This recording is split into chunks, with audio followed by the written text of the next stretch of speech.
So let's go into the question and answer. Let's go to the first question. First question is from Malaysia in PJ, Petaling, Jaya. And this is Jenny. And Jenny's question is, I think my friend has social anxiety. How do I help them?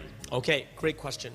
So this is a great question because a lot of us might have friends that you know, remember I told you that for the third reaction of social anxiety, it's behavioral, right?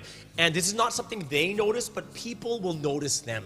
You will notice they don't make eye contact. You'll notice that they don't hang out. You'll notice that they're stuttering when they're speaking. And you'll notice these little signs that they might have some type of anxiety. You might not have like the full-blown social anxiety, but they might have something. And the great thing about this is, especially if you're if you're really, really close to them, it's good to talk to them, right? But talk to them in a private setting. So, you know, because sometimes people might be embarrassed by it. Talk to them in a private setting. Just see how they're doing, right? Bring it up lightly because they have anxiety, right? The second thing is, if you're someone who's not very close to them, then it might be good for you to talk to someone who does know them, right? And just say, oh, I noticed these things. Do you know whether your friend has this or this, right? Or if you're comfortable enough and you're like confident with yourself without social anxiety, then you can talk to that friend too, right? So yeah, it is a tough situation because, like I said, 93% of the population is not dealing with it. 93% doesn't have anything close to this really severe like social anxiety, but we have little bouts of it here and then. And a lot of times, even for myself, when I'm in that anxious state, one of the best things for me, I do two things. Number one is, for me, is I pray, right? Because faith is a big part of my life. Prayer is, you know, like I gotta pray. And the second thing I do is I do talk to people I'm very comfortable with, and I can explain to them, and I feel much better also. So sometimes you need to be the person that listens to them. And remember, if they do have some type of anxiety, the last thing they want to hear is you telling them how to fix themselves, right? Because then it feels like they're being judged. And that's one of the things they're scared of, which means that all we need to do is to become that pillow, right? Where they can say everything they need to say without feeling judged, without feeling that people are saying anything against them, okay? And that's something that we can do for others. All right, Jenny? All right, thank you for that wonderful question. Let's move all the way down to Fred in Singapore. And Fred in Singapore says, I think my friend has social anxiety. How do I help them? Okay, so one good thing that you can do for them is, it's kind of very on the same lines as Jenny, but you want to talk to them in private, right? Just kind of see how they're doing. And also, you can be someone, sorry, Fred in Singapore. Oh, that's the wrong one. Oh, sorry. It says, Fred in Singapore says, it feels a little difficult to get rid of my negative thing. Here, okay. It was the same question as before. It's just a different name. All right. Fred says, it feels a little difficult to get rid of my negative thinking. Is there something I can do to make myself more positive? Yes, there is. And there's something interesting about your brain is your brain cannot differentiate who's talking even if you talk to yourself. Like, what? What does that mean? Like, even if you start talking to yourself, your brain can't tell whether it's you or someone else. And this is why you can motivate yourself. Haven't you been to the gym before with those gym nuts? They're like, come on, man, you can do it. Come on. And like, rah, and then they start like lifting weights. They're motivating themselves. Why? Their brain can't tell the difference. Which what I'm telling you is this. How good does it feel when people come and encourage you and they praise you and they give you a lot of help? It feels so good. But you have to understand is your brain can't tell the difference if it's you or your friends or someone you love. And this is why you have to have that good positive talk to yourself, right? You're so busy talking negative, your brain can't even tell if it's you or someone else saying negative things about you, right? What you need to do is you have to start getting into the habit. Even if you don't feel it, you gotta talk positive to yourself. I'm dead serious. Come on, Sky. You're good. Don't be scared. Don't be anxious. Don't be like this. Don't be a baby. I'm just kidding, right? You gotta be the one that talks to yourself positively, and you will, right? That positivity will change a lot of things, okay? Let's go over next to Hannah in Japan. All right, Hannah in Japan says, is asking, in public speaking, the beginnings are usually confidently stated, but how to deal if you feel like you're going nowhere during the middle of your, in the middle of your speech. Okay, so as someone who's been public speaking for like the last 21, 22 years, I've had that situation too when you feel, and it's really, really interesting because a lot of times, I'm gonna be honest with you guys, sometimes I don't feel it, but people do. It's really weird.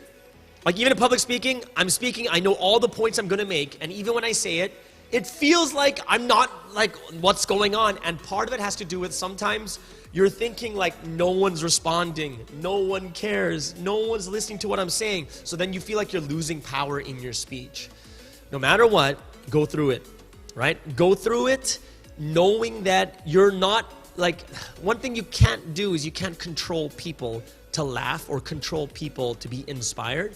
Everyone has something going on in their life. Some people haven't slept. Some people have going through a bad day, right?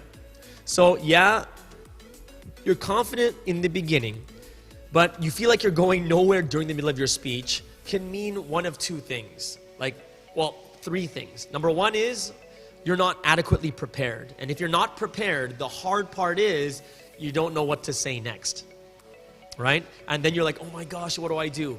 The second thing is it could be it's just your feeling, but the speech is fine, right? You're going to have those days where you don't feel your best. But if you prepared well for your speech, go through it from the beginning to the end. Go through it. Don't cut it short, right? Don't think that, oh, they don't want to hear me, because that's just you talking to yourself. But my thing for you is run through it.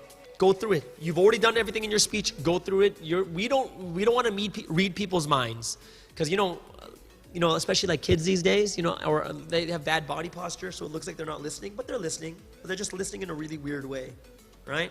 We don't know. So we can't guess, and we can't say that, oh my gosh, no one's listening. And it's okay, all right? So I hope that helps you out, Hannah. But my big suggestion is just go through it. If you prepared for it, go straight through it, right?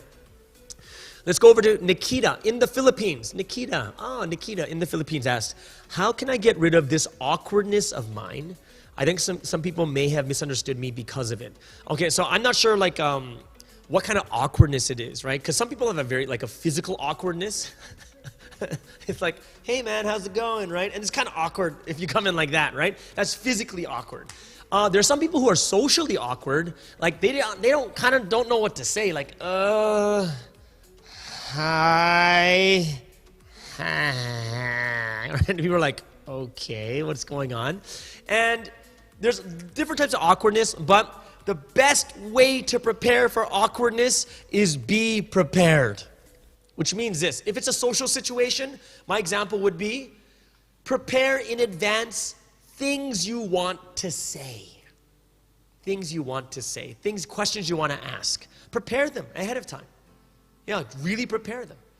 And say, oh yeah, I'm going to ask them what they do, oh, who do you know here? Oh, what do you do for work? Oh, that's so cool. I'm so happy. That's so cool. And you can ask, just prepare some questions, like 3 or 4 questions where you can kind of get into the moment, right? So a lot of times it's just about preparing. If you are physically awkward, then sometimes you need to practice how you approach people, right? And these are all different things that we need to practice, which takes time and effort. Yeah, people will misunderstand, but also one thing I do think is very healthy for us is if you are open. Yeah. Be open about it. It's like, oh, sorry, sometimes I'm just really awkward. I don't know what to say at times. But, sometimes I just fidget with my fingers. I'm sorry about this. Yeah, I shouldn't be doing this, right? And when you're honest with it, people understand, right? But don't try to hide it, because they'll be like, what's she doing? What's Nikita doing right now, right? Sometimes it's good just to be open and honest about it. Yeah, and I think that's also a very good, healthy thing to have that honesty, especially for these small things like this, okay? Thank you, Nikita, from the Philippines. Let's go over there to Aaron. The birthday boy in Japan. It's not social anxiety, but I worry about how to be fully myself and open about my faith in my workplace. I know it's because I worry about being accepted. What can I do to change my mindset? Okay, well, the only thing that you have to understand is faith is something that is it should be something a part of your life, which means that the only time it gets awkward is when you're kind of trying to fit it in somewhere. Like going, it's like, yeah, it's like, oh, okay, you believe in Jesus, right? That's kind of really weird, right? It's like, hey guys, let's hold hands and pray before we eat. That's kind of weird, right? So with your faith is something that's normal, right? It's not, what, do you think it's offensive if you pray before you eat? It's okay.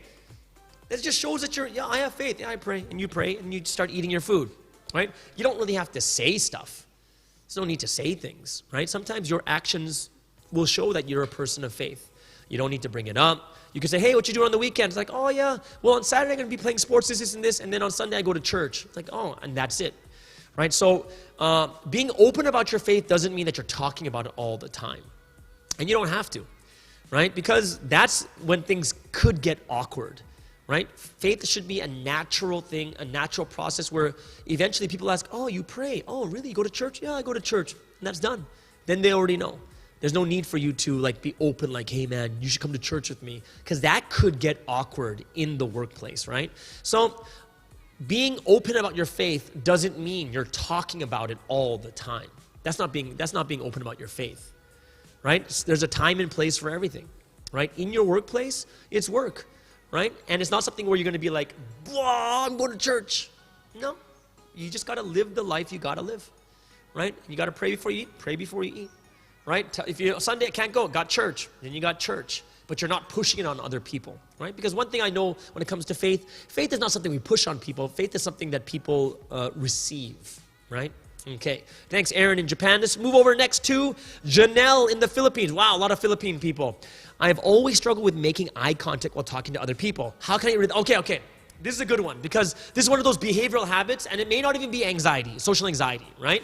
And this is something that's very different in Asia than in America. Because in Asia, with older people, you're not supposed to look at their eyes. Like, oh, how dare you disrespect me? And then like in America, if you don't look at their eyes, you're like, how dare you disrespect me, right? So it's really, really weird and depends on culture and everything else. But in most cases, one thing you have to understand is, if your mindset changes from taking care of myself to taking care of others, there's something you need to understand about the eyes. They say that the eyes is the window to people's hearts, right?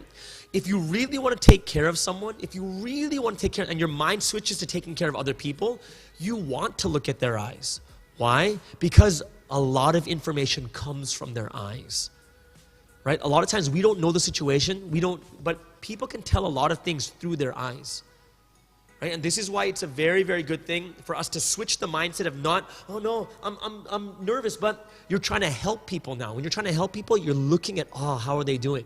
You're paying attention to them, not yourself. Because when you pay attention to yourself, you're like, oh no, I got a pimple on the right side of my face, so I'm going to turn to my right so you can't see it. Then you're only thinking about yourself. You're only thinking about yourself in that moment, right? You have to turn to change to them. And your mind is to change to take care of those people. Which means look them in the eyes. For what reason? To get information. Because you want to help them more than anything else. And like I said, time and effort and practice. Practice. Yeah, go to the mirror. Practice. Go to your cat and practice. Go to your dog and practice. Go to your birds and practice. Practice on your mom, practice on your dad. And you know what? It might get uncomfortable, and so you could turn your eyes away for a bit, but you got to go back to it, and you have to practice it over and over and make it a challenge. Remember, don't let it come to you where people are talking, you're like, oh no, should I look? Make it a challenge. You know what? I'm going to look at every person that I meet today for at least the first 5 seconds. Make it a challenge. Right? That you will go out and try to do this. Okay? But yeah, you need to take this challenge one step at a time. 5 seconds at a time, 8 seconds at a time, 10 seconds at a time. Turn away for a little bit, get yourself comfortable, and then look at their eyes again. Okay? Thank you so much, Janelle. Great question. Really, really good question. Let's move on to Axel. Axel. I love this name. You know why? Axel, this reminds me of a movie back in the 80s called Beverly Hills Cop with Eddie Murphy, and his name was Axel Foley. This is just pop culture for people born in the 70s. Okay, so Axel in the Philippines. What if someone misunderstands you, and even if you explain it to them, they still misunderstand, then what do you do? Okay, so yes, there are going to be these situations where someone misunderstands you, and one of the reasons why they will keep misunderstanding is because they're probably still emotional about it. And when people are emotional, or they're kind of, they become irrational. And when you're irrational, when someone's upset, they don't really care.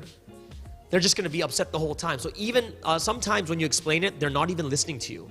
Because think about this, when we're angry sometimes, or we're emotional, sad, or whatever it is, even if someone talks to me, I'm only looking for the bad things or something to say back at them. When you get into argument, like, you said that, and then you start going off crazy, right? So in that situation, sometimes it's better to kind of give them a break, let them cool off, and then talk back again a little bit later or the next day and say, hey, I'm really sorry about this.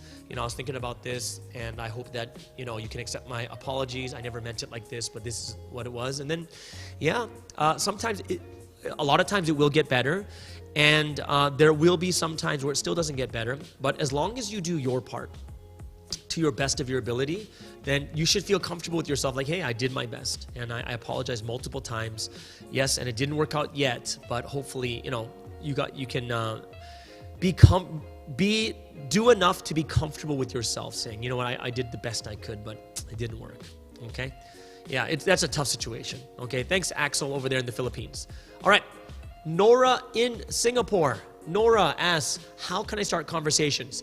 Well, start conversations, and I think this is something that it is very difficult for lots of people, and I do think preparation is going to be the biggest thing, right? So how can I start a conversation? And Norah, I'm pretty sure you're talking about people who you already know. It's not like you're meeting people for the first time, right? I'm sure it's not about new people, or you would have said new people, right?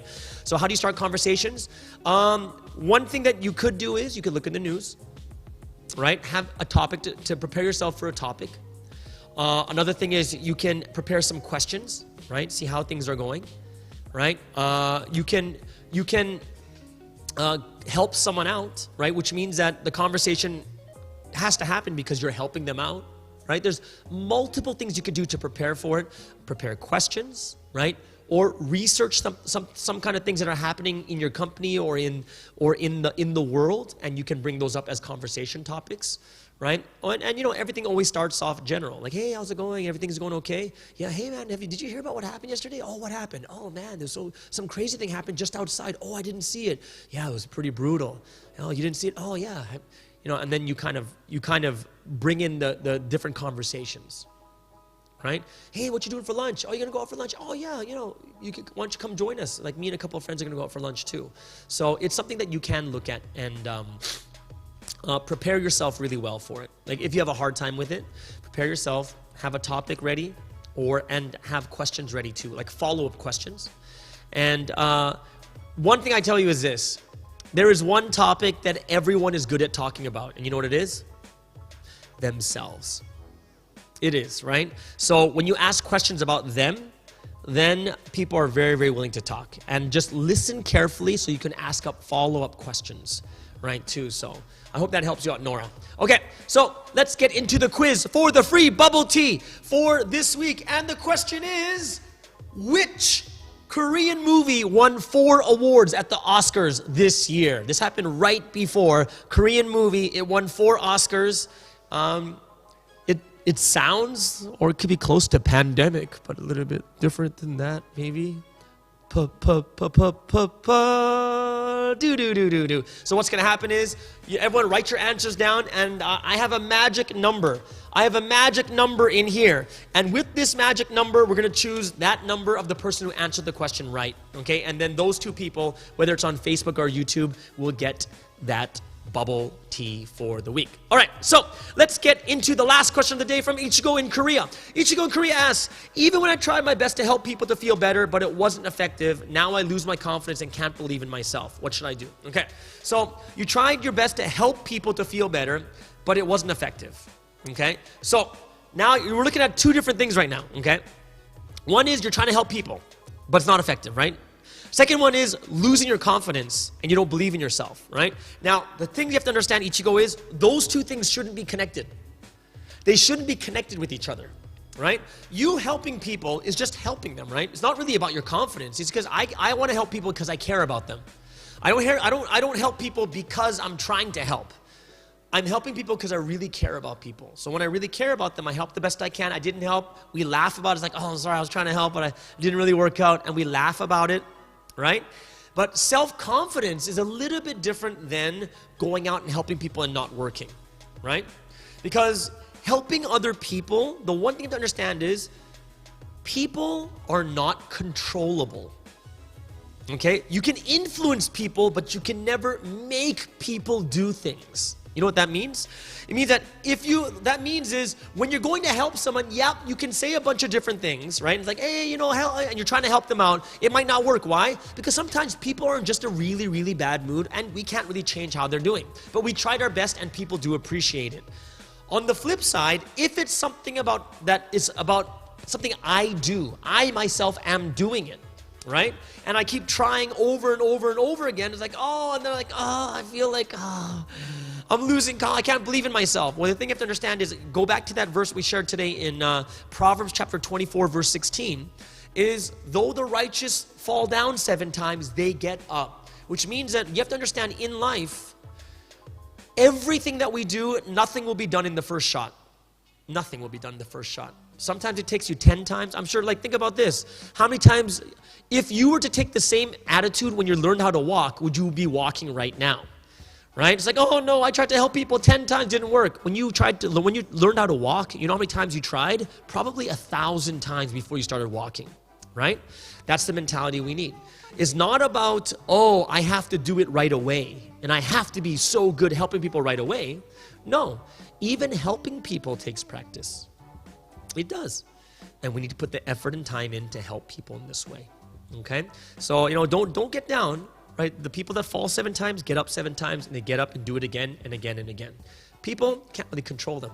The only person you can really control is yourself. And you got to know that even with yourself, there's times you're not going to be doing well. And you got to pick yourself back up. You make a mistake, pick yourself back up every time. Okay? Let's go over to the last question of the day. This is Belle.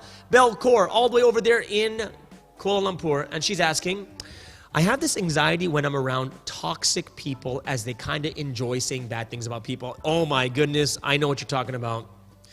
So you just keep quiet and pretend you didn't know, but I keep getting that vibe from the same person.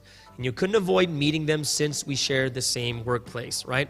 Okay, so there's these toxic people, and this is not so much an anxiety. This is just terrible people, right? Or people who have these terrible habits. And this is not a good thing. And this is don't think that you have social anxiety because of this, because people should be avoiding people like that. Already here, you're like, wow, how do you say so many bad things about people like this, right? And this is something where don't worry about it. Don't think of it as a social anxiety, because it's not social anxiety. This is something that is natural, because we tend to avoid people who are kind of not very good in character. And this is something where your body's naturally like, oh, I don't want to be around this person. Why? Because it's so different from us. In this situation, because you can't avoid them and they might like you, right? It's best that whenever they say nasty things about people, in the beginning, you should try to defend people. To like, oh, no, like not like saying, how dare you say that? They'll say, oh, this person like this. It's like, well, I didn't notice that. This person's really good to me. Oh, really? That person? Oh, no, this person's really good to me. So, sometimes I would just say the opposite and say, no, this person's great. Oh, never treated me bad. Oh, really? Yeah. Oh, yeah, for me, they're fine. And if they become very, very toxic, it's probably better you avoid them more. Although you cannot avoid them altogether, but it's better to avoid them even more. Yeah. And if it's really bad, it's better for you to talk to them rather than trying to deal with this every single time. Like, oh my gosh, this person, it's not healthy for you. It's actually very stressing on your body, and it's actually not good for your immune system. If you're really stressed by this toxic person all the time, you are actually causing yourself to get sick more often. So if anything else, you either try to avoid them, which is, one way you can do it, but then since you're working with them, you can defend people, and even more than that, you can kind of be open and honest with them. It's like, hey, you know what? I really like these people, so I don't really like it when you talk bad about these people, right? And usually with these people too, if you say that to them, they're probably going to start avoiding you too. It's like, what? How dare they say that to me? And usually a lot of times people in this situation do need a lot of help in other ways, right? They're probably struggling with something else in their life. So if you really, really want to help them, it's good to kind of sit down and talk to them and see what's going on in their life. Because sometimes people are struggling with other things, and the only way they can react is by treating other people bad, right? So it's something, if you really want to help them and resolve it, it's good to talk to them a little bit more deeply. Just see what's going on in their life. Just sit down and have a good, serious talk with them and see, hey, is everything going okay? I've noticed that you're really negative all the time. Yeah. And then if they can open up, then maybe they just need a friend to talk to too. Yeah, so there's a lot of different things that you can do. But since they're working with you, it might be better to have a really good talk with them, just to see what's going on in their life. Not to fix them, just find out what's going on in their life. Yeah, see how they're doing, okay? Belle, thank you for that good question, because that is something that a lot of people do struggle with. like dealing with toxic people. Yeah, it's so stressing. And that's why we have to deal with it in one way or another. Okay? Let's go to the last question for today. Is Rosarin in the Philippines? Last question. I'm becoming this advanced mind reader in a way that I'm so anxious that these people will judge me on what I do in every second, and I kind of panic on what they think in my every single movement and speech because it will affect how my parents and my life of faith raise me. How can I help myself to stay calm? Yeah. So, definitely the first thing is you want to, when it comes to your mind and your thoughts, right? Because we're so focused on ourselves, because even when you're mind reading other people, you're still focused on yourself. You're thinking about what they think of you, even though they've never even said it.